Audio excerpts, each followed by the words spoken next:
took it in turns to make half-hourly checks on each other's children. Two of the group, Matthew Oldfield and Jane Tanner, both crucial witnesses, have returned to help Dave Edgar with the reconstructions. It's believed that Madeline was taken shortly after her father's check at 9 o'clock. In the 45 minutes that followed, there were two significant sightings of a man carrying a young girl. The first was by Jane Tanner. She was looking in on her sick daughter when she saw Jerry returning from his check. He was talking to a friend, Jez Wilkins, at the side of the road. However, Jane and Jerry remember the scene differently. See, I think you were about here. And I think you were standing like that, and Jez was there with his pram pointing down that way. Because I think if you'd have been looking at me, because I would have said something, because I would have said about, because Kate had been moaning that you'd been gone a long time watching the football. I'm almost certain that when I came out, I came over and he was here, and I was like that. That's my memory of it, is like Jez is 6'3" or something and looking up, and then turning in when I finished. That's my memory of it. Yeah, I mean, well, it just... I mean, it's like I said, there are inconsistencies, you know, in every major investigation. OK, that's fine. Obviously, the most important thing is what you saw, Jane. It's not where Jerry and Jez were actually stood, because they didn't obstruct your view of the man you saw.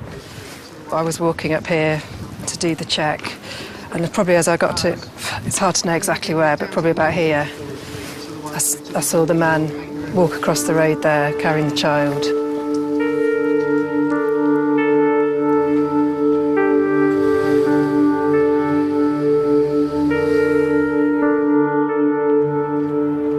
So yeah, I just got up and walked out of the tapas bar, past Jerry talking to Jez. That's when I saw somebody walk across the top of the road carrying a child. And I think I did think, oh, there's obviously somebody taking their child home to bed, but they didn't look like a standard tourist.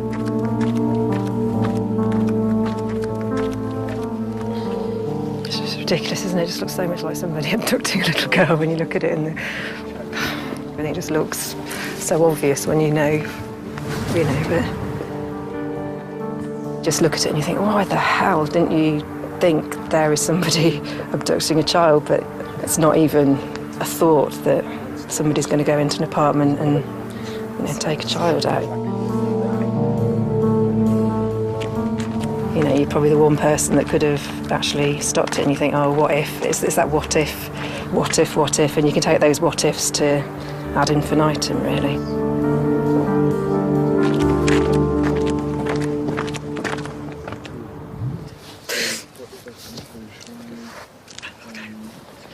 I tell you what, if you stand here...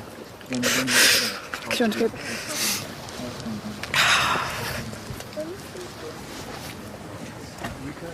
At 9:30, half an hour after Jerry's check, it was Matthew Oldfield's turn to look in on all the children.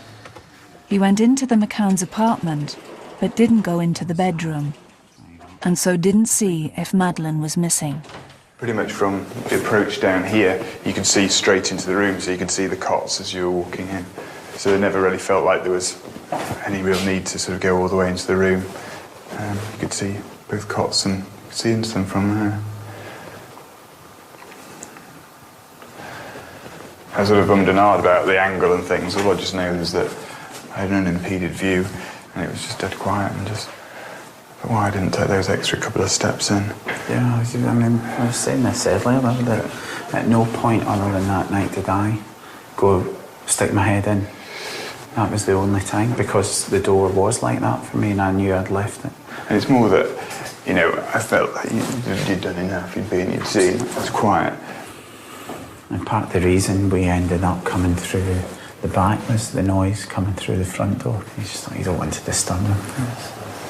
It's stupid now, but...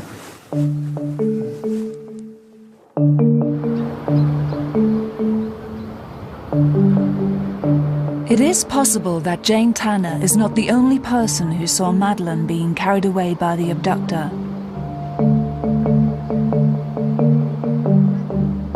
40 minutes after Jane's sighting, and half a mile away from the McCann's apartment, a family also saw a man carrying a young girl away from the town.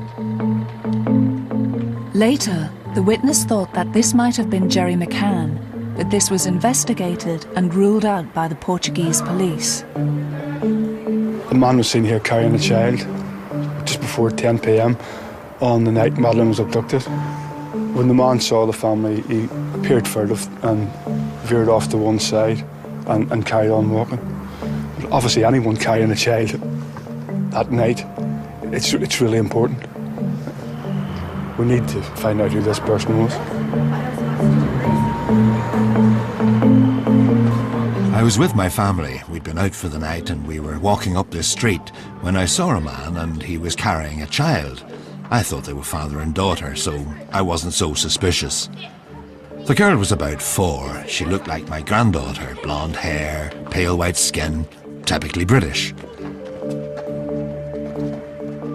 The man didn't look like a tourist. I can't explain why. It was probably from his clothes. Someone knows the information, and someone knows who took Madeline, and someone knows where she is. Let's get moving. Let's get the phone ringing.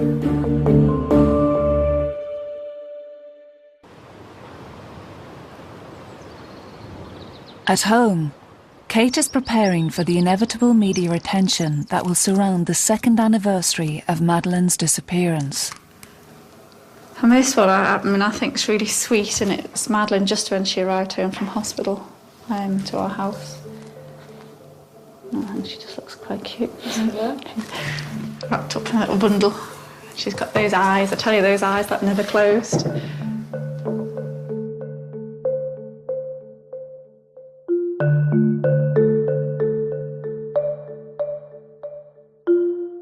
For us, they're not just photos, and especially now, having Madeline in our life, they're more than photos, and to me, each photo is very special. I mean, it's Madeline, and we've given out so much of our daughter to the world, really. You just want to be able to retain some of it. Are we allowed to see this one? Mm-hmm. Oh.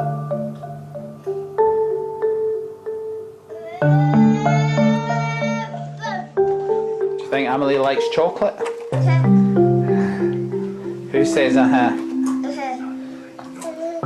Say yes, Daddy. Yes, Daddy. Okay.